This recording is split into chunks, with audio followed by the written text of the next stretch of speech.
Fala pessoal, Matheus aqui do canal Nerd dos Cortes. E seguindo tudo que esse cara fala no curso dele, faturei R$4.000 no meu primeiro mês. Se você deseja ter esses resultados, acesse o primeiro link da descrição.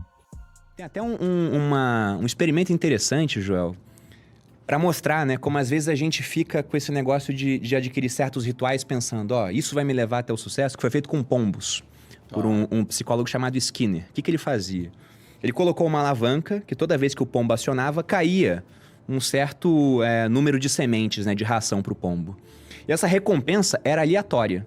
Ou seja, não importa o que o pombo fizesse, simplesmente ia cair um número aleatório.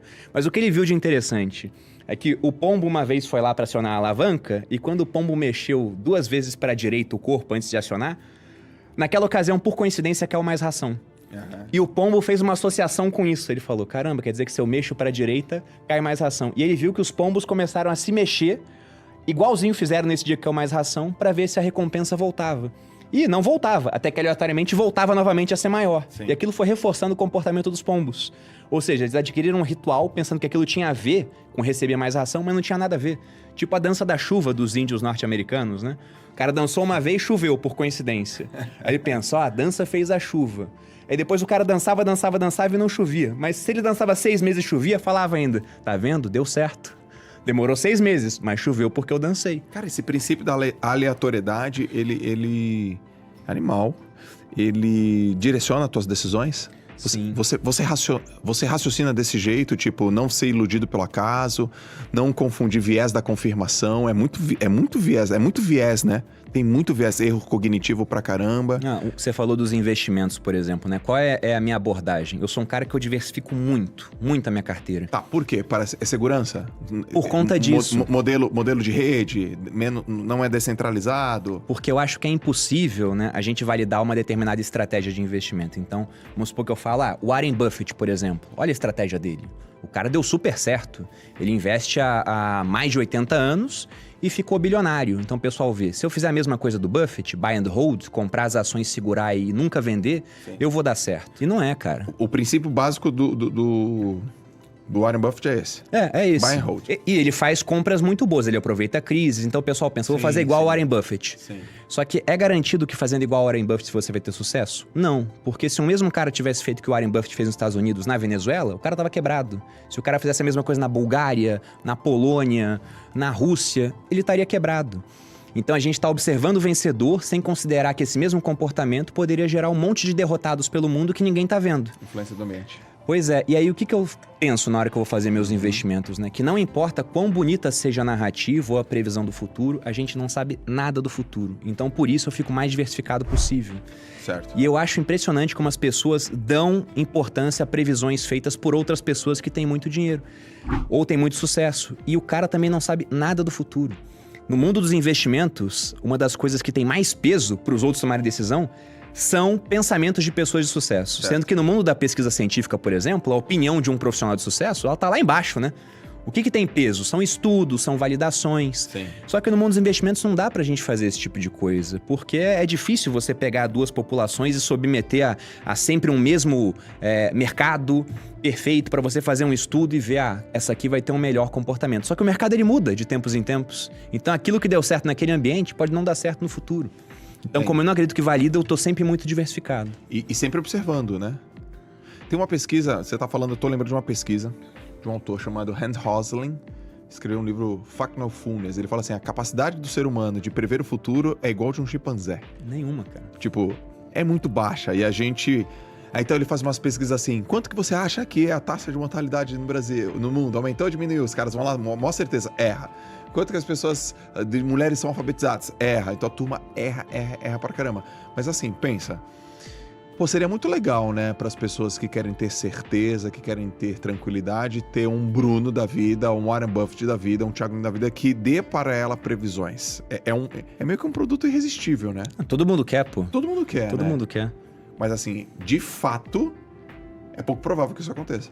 Não, é pouquíssimo provável. Como é que tá na história isso, Bruno? Você tem uma relação na história com previsibilidades e acertos? Isso existe? Cara, você pode... Normalmente o que acontece, né? Tem um monte de gente fazendo previsão sobre um monte de coisa. Tá. E alguém vai acertar alguma previsão. E esse cara vai ficar muito famoso. É porque na probabilidade alguém vai acertar. Alguém vai. Você pega, por exemplo, o Magazine Luiza, né? Quem comprou lá atrás, o cara falou, nossa, ele acertou em comprar Magazine Luiza, ele viu que alguma coisa diferente ia acontecer. Mas pode ter sido pura aleatoriedade, pô. O cara, ele tinha uma posição na empresa, comprou. Talvez fosse até uma pesquisa que ele fez de mercado e viu, esse negócio vai dar certo. Só que agora parece que era algo óbvio e tem tanta coisa que acontece no meio do caminho, Joel, que não era óbvio assim.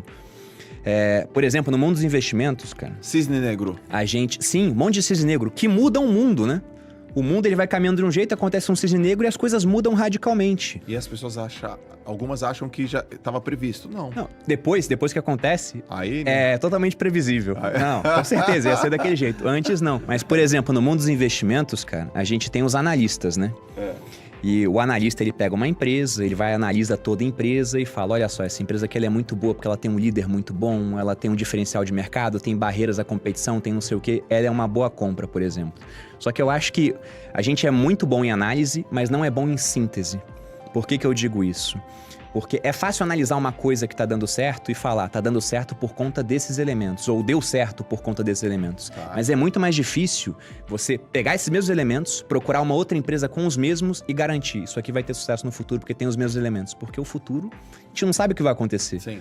Então é esse o problema do mundo dos investimentos. A gente dá coisas como certas e se a gente for olhar na história, a gente nunca tá certo, cara. É muito raro estar realmente certo sobre o futuro. É um cara que vai acertar e vai virar lenda. Enquanto um monte de outros vão ser esquecidos. Podiam ser caras brilhantes, mas na hora de prever o futuro, eles erraram. Eu tava falando com o Kaique antes da gente começar sobre a internet, como é rápido, né, as mudanças. Certo. Tem um prêmio Nobel, o Paul Krugman, que ele falava que o impacto da internet ia ser igual ao de um aparelho de fax. E o cara era muito inteligente, né? Uau. Mas ele errou totalmente. A gente pega, por exemplo, queda do Muro de Berlim. Quando você vai estudar a história hoje, parece que era um negócio que tava para acontecer, né? Não, era meio óbvio, né? Eles estavam decadentes na Alemanha Oriental, aí uma hora autorizaram a ida, todo mundo foi de uma vez e o muro caiu. Só que se você pega reportagens e análises de cientistas políticos, os mais brilhantes da época, em 87 ninguém previa que o Muro de Berlim ia cair. Os caras faziam projeção até 2010, 2000, com a União Soviética existindo. Ninguém falou, o muro vai cair em 89 e a União Soviética vai cair em 91. Ninguém previa esse tipo de coisa. Sim. E aconteceu, foi um cisne negro, mudou a história do mundo. Você pega, por exemplo, eu tenho uma frase que eu gosto sempre de postar de vez em quando no Instagram, que era de um jornalista britânico, que ele estava inspecionando um conflito nos Balcãs, a região da antiga Iugoslávia, e isso era em 1914. E o cara inspecionando, ele escreveu isso, né? Isso tá registrado na história. Ele escreveu, é tão certo quanto nada que as fronteiras da Europa parecem finalmente definidas. Os 6 grandes poderes da época não devem mais entrar em guerra, então acho que se mudar a fronteira vai ser alguma coisa na Rússia e dentro do Império Austro-Húngaro, que era uma colcha de retalhos. Agora, o restante não muda mais. O cara, ele fez isso em maio. Em agosto, estourou a Primeira Guerra Mundial. Caraca. Então, e era um cara especialista naquilo. Ele acompanhava o conflito, ele era observador de conflitos. E mesmo assim, aconteceu, cara. Então eu sempre penso nisso, eu não sei nada do futuro. Se eu não sei nada do futuro, eu quero estar vivo. Como é que eu vou estar vivo? Sobrevivendo, diversificando. Você acha que a diversificação é uma coisa que se provou durar no tempo? Mesmo sabendo no que, assim, ou não sabendo no que a gente ia diversificar, mas ela perdurou no tempo? Pensando em sobrevivência, sim, né? Sim, né? Por que a gente tem um monte de mamífero, réptil, ave no mundo? Porque a natureza diversificou. Então você tem uma série de espécies, né? Algumas não deram certo, outras sobreviveram. Então pensando em sobrevivência, tá diversificado, ter backups, né? Por exemplo, se algo der errado no Brasil, eu tenho dinheiro no exterior. Se algo der errado nesse país que eu tô no exterior, eu tenho dinheiro em outro país. Se tudo der errado em vários países que eu tenho dinheiro, eu tenho Bitcoin, que é um negócio que eu consigo vender em qualquer outra parte do mundo. O Bitcoin é muito novo, então você tem que ter um pouco de ouro. Sim. Então é sempre pensando nisso. Se acontecer algo errado, como que eu faço para sobreviver e poder recomeçar em outro canto?